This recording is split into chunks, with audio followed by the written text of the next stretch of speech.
मामाच निघाला खुनी. मामा भाचा एकाच महिलेच्या प्रेमात. शेवट अंगावर काटा.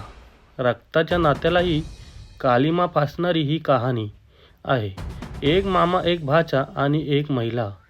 प्रेम, ब्लॅकमेलिंग आणि पैशांच्या वादातून घडलेला असा खून की पोलिसांच्याही पायाखालची जमीन सरकली. नमस्कार मित्रांनो, सचिन बोबरे आयम टॉक्स या आपल्या चॅनलमध्ये आपले स्वागत आहे. आज आपण जाणून घेणार आहोत बिहारमधील भागलपूर जिल्ह्यात घडलेली एक भीषण घटना, जिथे सख्या मामानेच आपल्या भाच्याचा निर्घृण हत्या केली. आणि इतकंच नाही तर हत्या केल्यानंतर तो स्वतः पोलीस ठाण्यात तक्रार देण्यासाठी पोहोचला. ही घटना घडली आहे बिहारमधील भागलपूर जिल्ह्यातील नाथनगर पोलीस ठाण्याच्या हद्दीत 23 डिसेंबर 2025 रोजी 23 वर्षीय अभिषेक कुमार अचानक बेपत्ता झाला.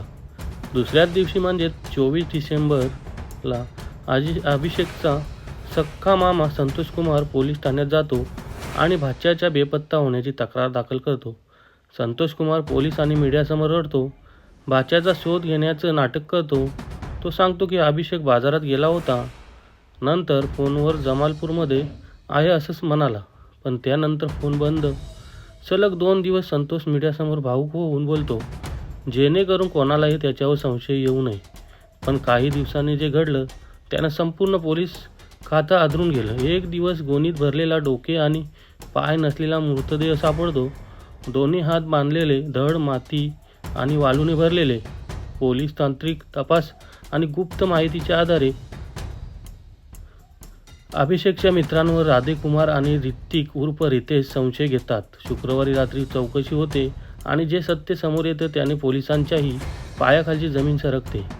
आरोपीच्या सांगण्यावरून राघवपूर शहापूर पुलाजवळ एक प्लास्टिकचं पोतं सापडतं. त्यात असतं अभिषेकचं धड, पण डोके आणि पाय अजूनही गायब. भागलपूरचे सिटी SP शुभांग मिश्रा यांच्या मते या खुनाचा मास्टरमाइंड दुसरा कोणी नसून सख्खा मामा संतोष कुमारच होता.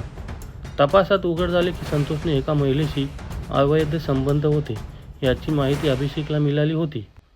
अभिषेक मामाला ब्लॅकमेल करत होता, पत्नीला सगळं सांगण्याची धमकी देत होता. इतकंच नाही, दोघे मिळून सायबर फ्रॉडमध्येही सहभागी होते. पैशांच्या वाटपावरून सतत वाद चालू होता.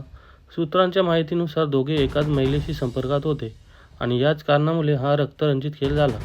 बिहार पोलिसांनी या प्रकरणात मुख्य आरोपी संतोष कुमारसह एकूण 4 जणांना अटक केली आहे.